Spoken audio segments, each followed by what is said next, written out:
This is the biggest mistake costing you your peace, potential, and the future you want, and it is so subtle, most people don't even realize they're doing it. Over the years, I've worked with ambitious, growth-driven people, from CEOs to stay-at-home moms to bankers to lawyers to surgeons, and I always see the same pattern. They negotiate with their thoughts in a standoff. They over-explain, over-analyze, over-identify, trying to logic their way out of their self-doubt, their fear, their overwhelm, when what they're really doing is reinforcing the very circuits they're trying to escape. And here are 3 things your brain needs instead. First, stop giving every thought you think a seat at your table.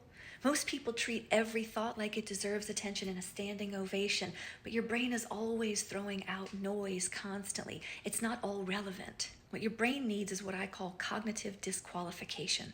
So when a thought shows up, I don't ask, is it true?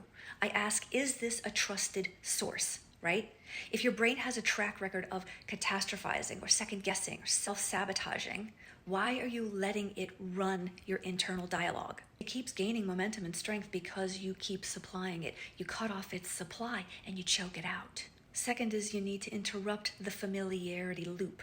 The brain doesn't crave success, it craves familiarity, which means if anxiety, self-doubt, or burnout is your baseline, that's what your system will unconsciously recreate, no matter how hard you try to change it. So instead of trying to fix those patterns, right, disorient them.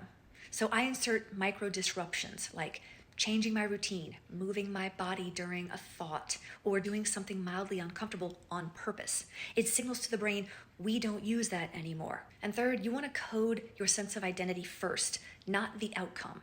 So most people set goals and hope that their confidence catches up. I reverse it. I train the brain to embody the identity, the sense of self, of someone who already has the outcome. Because when you change the lens, your perception changes automatically. This is where you want to use the opportunity to rehearse decision-making and action-taking and thought filtering from your sense of identity daily, being the kind of person who does these things. Your brain needs repetition, not motivation. And when you start to do this regularly, your brain will start accepting this new sense of self as familiar and secure. So the actions and confidence and results start becoming a part of who you are.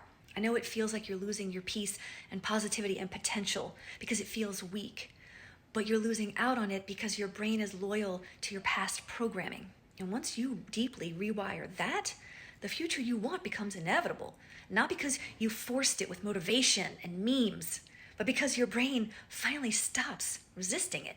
You'll be it when you believe it.